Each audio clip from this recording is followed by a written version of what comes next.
بلکہ تم چاروں مجھے ایک وہ کام گنوا دو جو تم نے درست کیا ہو۔ تیز تیز بولتے ہوئے اس کی سانس پھولنے لگی تھی۔ شاندان زرخوف سبراج ہر کوئی سے سن رہا تھا، آج انہیں سننا پڑا۔ ڈر سے اس کی آواز مدھم ہوئی تھی۔ حوصلے نہیں، آج ہمارا یہاں چوتھا دن ہے اور اب تک ہم نے کیا کیا؟ لڑے جھگڑے، سازش کی، روئے، مار کھائی، بھاگنے کی کوشش کی، لیکن کیا ایک بار بھی تم لوگوں نے اللہ سے مدد مانگی؟ کیا ایک بار بھی تم نے یہ سوچنے کی کوشش کی کہ تم سب یہاں کیوں ہو؟ 6 ماہ پہلے یروشلم فلسطین پہ اسرائیلی مظالم یاد ہے؟ 4 لوگ نے بے اختیار گردنیں گھمائی، لب کاٹے، بے چین ہوئے۔ تم میں سے کسی نے بھی اپنی سیٹ کا استعمال کرتے ہوئے اپنی آواز بلند کرنے کی کوشش نہیں کی، کیونکہ تمہاری حکومت خاموش تھی۔ اگر تم بولتے تو سسٹم میں بیٹھے لوگ تم سے خفا ہوتے، اور کرسی کا کیا، حق کا کیا، مقام کا کیا، اللہ کا کیا؟ ایک دم اس کے بازو میں درد کی ٹھیسیں اٹھنے لگی تھی، آنکھوں سے پانی کے قطرے بغیر اجازت باہر نکلنے لگے۔ وہ ان کی بے حسی پر رو رہا تھا۔ کوئی ہمارے لیے نہیں بول رہا تو بہت دکھ ہوتا ہے، لیکن ہم بھی تو نہیں بولے تھے۔ کوئی ہماری مدد کے لیے نہیں آیا تو غصہ آ رہا ہے، ہم بھی تو کسی کے لیے نہیں گئے۔ ہم سب نے اپنی اپنی سیٹ پر بیٹھ کر کرپشن کی ہے، لوگوں سے جھوٹ بولا ہے، دھوکہ دیا ہے۔ ہم سب نے ملکی ریسورسز کا غلط استعمال کیا ہے، ہم سب نے اپنی کرسی کا غلط استعمال کیا ہے۔ خدا کی قسم، اگر آج ہم یہاں مر گئے تو قبر میں کس کس بات کا حساب دینا ہے یہ گنتی بھی یاد نہیں رہے گی۔ ہر کوئی اپنی اپنی جگہ نادن تھا، ہر کوئی خاموش، ساکن۔ حسن سلطان نے سر کو دیوار کے ساتھ ٹکا لیا تھا، آنکھیں بند کر لی۔ وہ یوں بھی بند ہونے لگی تھی۔ درد اب شدید تھا، اتنا شدید کہ اس پر خشکی طاری ہونے لگی۔ سلطان صفدر نے اس کے زخمی وجود سے نگاہیں چرائی، اور شاندان شاہ کے منہ پر جو حقیقت کے تھپڑ لگے تھے وہ ان کی تاب اب تک نہ لا سکا تھا۔ سبراج شہنواز اب اسے دیکھتا رہا۔ کیا یہ واقعی ان کے احتساب کا وقت تھا؟ اور اگر تھا تو اپنی کس نیکی کے بدلے نرمی کی آرزو کرتے؟ پاکستان کے ان 4 ذہین گدھوں کو اپنی کوئی ایک نیکی بھی یاد نہ آ سکی۔ 11 جنوری، وقت دوپہر 2 بجے۔ دائرے میں جلتی آگ سے نارنجی چنگاریاں نکل رہی تھی۔ لکڑیوں کے جل کر چٹکنے کی آوازوں کے علاوہ وہاں اور بھی کئی سارے آوازیں تھیں جنہوں نے اس آواز کو معدم کر دیا تھا۔ جلتی ہوئی اس آگ سے نگاہ اٹھا کر دیکھو تو یہ ایک بہت بڑا سا ہال تھا، جہاں اس وقت چارپائیوں پر بیٹھے حقے کش لیتے خاندان کے کئی مرد جمع تھے۔ کہیں ایک کے ہاتھ میں قہوے کی پیالیاں تھیں۔ ان کی چارپائیوں کے عقب میں اور دائیں بائیں نوجوان لڑکے کھڑے تھے، مضبوط جسم، مضبوط کندھے، جوان عزم اور گرم خون۔ ان کی آنکھوں میں مشتعل تاثر تھا۔ سربراہی کرسی پر جبل خان بیٹھا تھا، اس کی آنکھیں ہر تاثر سے آری تھی، پستول گود میں دھری تھی، اور نظریں اپنے عین سامنے آگ کی دوسری پار کرسی پر بیٹھے بہرام خان پر جمی تھی، جس کے چہرے پر زخم تھے اور ہاتھ پہ جلے کے نشان۔ مگر جبل خان اس کی آنکھوں میں دیکھ رہا تھا، وہ آنکھیں جو اپنے بھائی سے باغی ہو چکی تھی۔ جبل خان، آج یہ جرگہ کیوں بیٹھا ہے یہ یقیناً تم جانتے ہوگے۔ ایک سفید ریش متبر سے آدمی نے بات کا آغاز کیا۔ روزگر نے کئی سال اپنے مجرمین کے خلاف عدالت اور تھانوں کے چکر کاٹے، مگر ہاتھ کچھ نہ آیا۔ کچھ عرصے قبل جب بلاخر ہماری سنی جانے لگی، تب بھی کچھ ذاتی مفاد رکھنے والے سیاستدانوں نے ہمیں برا دکھانے اور اپنے دشمنوں کو گرانے کے لیے ایک چال چلی، اسکائی ہائی کا حملہ، جہاں کئی وزراء مارے گئے، کئی غیر ملکی سفیر زخمی ہوئے اور کئی عام شہری مارے گئے۔ یہ چند کھوکھلے لوگوں کا ذاتی مفاد اور آپسی رنجش تھی جن کا الزام ہمارے گاؤں پر آیا۔ انہوں نے سانس لینے کا وقفہ لیا۔ آس پاس کھڑے نوجوانوں کی گرفت ان کی بندوقوں پر سخت سی ہوئی۔ بے اختیار وہ وقت اور بے بسی یاد آئی۔ اس وقت کے بعد روزگر کی نہیں سنی گئی۔ چند کرپٹ اور مفاد پرست سیاستدانوں نے ہمارا ایک غلط رخ دکھایا اور عوام اور سسٹم کو ہم سے بدگمان کیا۔ اس کے بعد ہم نے کیا کیا سہا ہے، کوئی اس سے ناواقف نہیں ہے۔ 7 ماہ کے ایک لمبے عرصے کے بعد جب ہم اپنی آزادی اور حقوق حاصل کرنے کے اتنے قریب ہیں، تب تم کمزور کیسے پڑ سکتے ہو جبل خان؟ بوڑھے فضل اکبر نے بات ختم کر کے جبل خان کے چہرے کو دیکھا۔ ہر کوئی اس کے بولنے کا منتظر تھا۔ میں ایک بار بھی کمزور نہیں پڑا، لیکن میرے لیے اصول اور انسانیت ہر شے سے بڑھ کر ہے۔ ہمارے درمیان یہ طے ہوا تھا کہ کسی بھی سیر پر گولی یا چاقو سے کوئی وار نہیں کرے گا، کوئی انہیں کوئی گہرے زخم نہیں دیں گے. ہم نے انسانیت سے نہیں گرنا تھا. لیکن کیا ہوا؟ اس نے ایک سخت نظر تمام لڑکوں اور خاص طور پر بہرام خان پر ڈالی. سلطان صفدر کی گردن پر انہوں نے چاقو پھیرا، بلسٹر کے بازو پر گولیاں ماری ہیں. آپ کو یقین آ رہا ہے؟ اس جاہل انسان نے باقاعدہ گولیاں ماری ہیں. وہ مستقبل میں UN کا ممبر ہے، کوئی گدھا نہیں. بہرام نے اس کے پیر پر گولیاں ماری ہیں. میرا جی چاہ رہا تھا کہ میں اس خبیث آدمی کو جان سے مار دوں. خاتون کا ہاتھ جلایا ہے اس نے. آخری بات کہتے ہوئے صرف لہجے میں نہیں، آنکھوں میں بھی تنفر آیا تھا. وہ لاکھ جذبات پر قابو پاتا. محبت انسان کی آنکھ، انداز، بات، ہر شے سے اپنے ہونے کا پتہ دیتی ہے. اس نے جو کیا ہے صحیح کیا ہے، ہم سب اس سے متفق ہیں. لڑکوں میں سے کوئی ایک بولا. جبل کو اس کے بولنے پر کم، بڑوں کی خاموش رہنے پر زیادہ حیرت ہوئی. روز کر کن راہوں پہ چلنے لگا تھا. میں نے جو بھی کیا ہے میں اس پر ہرگز شرمندہ نہیں ہوں. 10 دفعہ موقع ملے گا تو 10 دفعہ یہی کروں گا. بہرام خان ٹہر ٹہر کے بول رہا تھا. مجھے تمہارے طریقے نہیں پسند، سمجھ نہیں آتے، اور معذرت مگر وہ بیکار بھی ہیں. وہ اس کی آنکھوں میں دیکھ رہا تھا. تم نے خاتون کے ساتھ نرم رویہ رکھا. کمبخت الزام لگا رہا تھا. الزام ہے یہ. میں اتنا بغیرت نہیں کہ عورتوں پر ہاتھ اٹھاؤں، اور اتنا بے وقوف بھی نہیں کہ دشمن کے ساتھ نرمی برتوں. انہیں توڑنے کے لیے میں نے مختلف وار کیا. بہرام اس سے نہیں سن رہا تھا. تمہیں معلوم تھا وہ لوگ بھاگنے والے ہیں، لیکن تم نے کوئی تعبیر نہیں کی. تم نے ہر شے ایجنٹ کے اوپر چھوڑ دی تھی.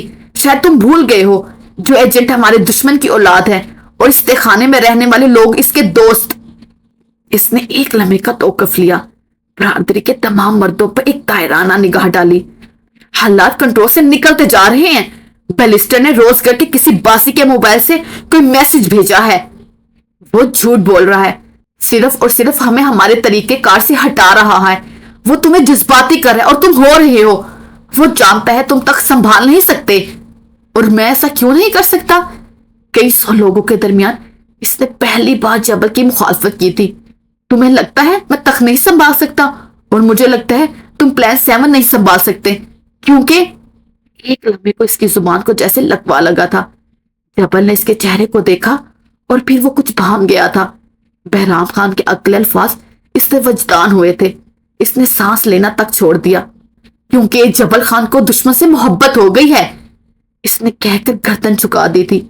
مگر یہ وہ لمحہ تھا جب خاندان بھر کے مردوں کی نظریں جبل خان کی طرف اٹھی تھی، اور جبل خان پتھر ہوئی نگاہوں سے اسے تک رہا تھا. اس کے چہرے پر بے یقینی تھی، اس کی آنکھوں میں کرچیاں. بڑی محفل میں اس کے جسم سے راز ہٹا کر اس کے دل کو برہنہ کیا گیا تھا.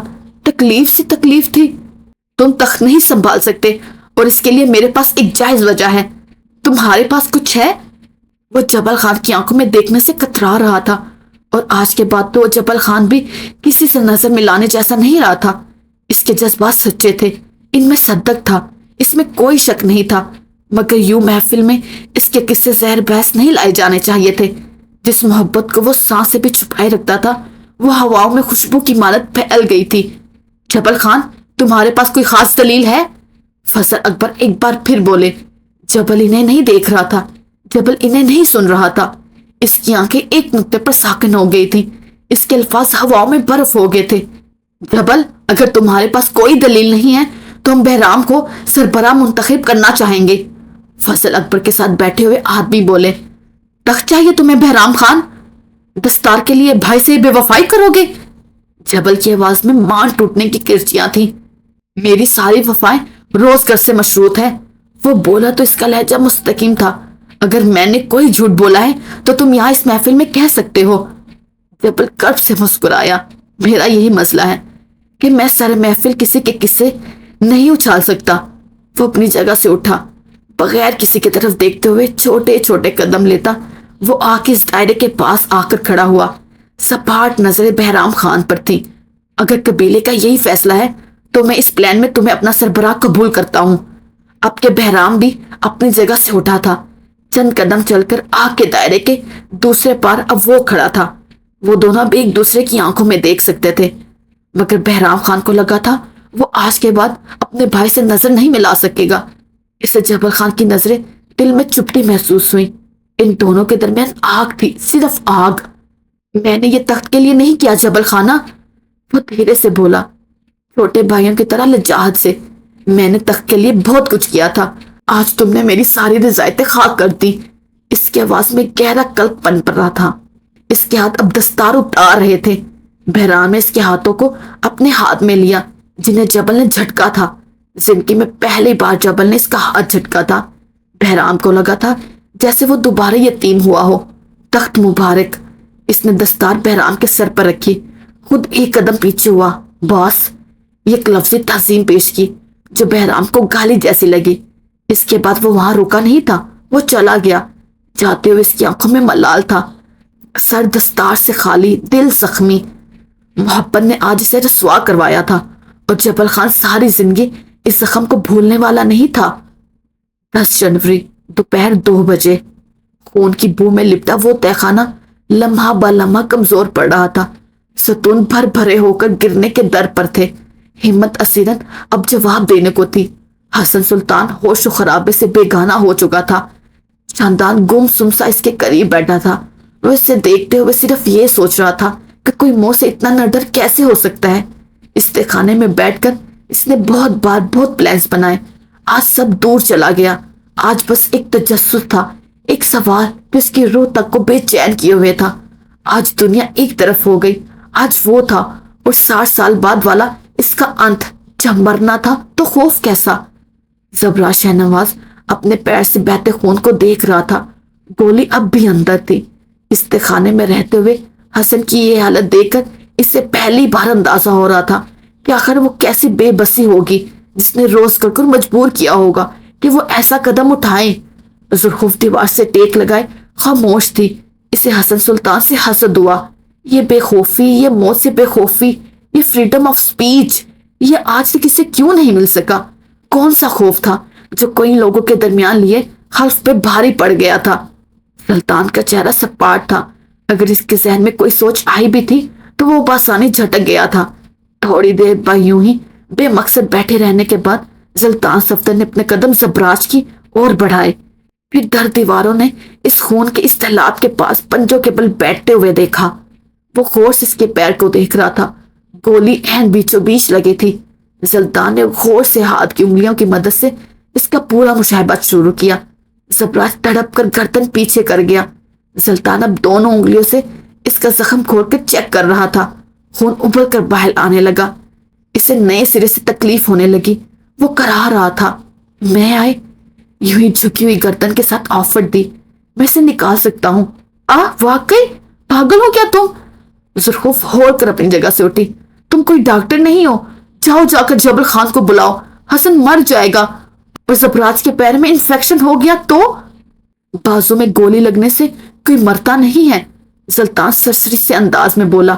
خون بہ جانے سے تو مرتا ہے نا، شندان ہلکی آواز میں بولا۔ خون بہت بہ گیا ہے، وہ مر جائے گا۔ اس کی آواز بہت دور سے آتی تھی۔ یہ گولیاں حسن کے بازو میں لگی تھی، مگر یہ گولیاں برسوں سے سیٹ کیے شندان کے ان دوہرے معیار پر بھی لگی تھی۔ اسے لگتا تھا جیسے اس کی ساری ساتھ پاش پاش ہو گئی ہے۔ کیا ضرورت تھی اسے بہرام سے اس طرح بات کرنے کی؟ زبراج سختی سے بولا۔ حسن جانتا تھا کہ وہ لوگ اس وقت ہم پر غصہ ہے، پھر بھی اتنی بکواس کرتی۔ وہ ایک لمحے کو ٹھہر گیا اور ذرا سا توقف لیا۔ اسے لگا تھا وہ گرم لوہے پر چوٹ مار رہا ہے۔ وہ ان دونوں بھائیوں کے درمیان ایک سخت دیوار کھڑی کر رہا تھا۔ جبل خان اصول پسند آدمی ہے اور بہرام اس کے اصول توڑ سکتا ہے۔ حسن نے یہ سب ہمارے لیے کیا ہے۔ سید شاندان احسان کے بوجھ سے جھک رہا تھا۔ میں آئے؟ سلطان مسلسل اس کے پیر ہی کو دیکھ رہا تھا۔ سبراج نے اس کی آنکھوں میں دیکھا، وہاں اطمینان تھا، مان بھی۔ پھر اس نے دھیرے سے سر کو استنام میں ہلا دیا۔ فکر مت کرو، میں یہ پہلے بھی کر چکا ہوں۔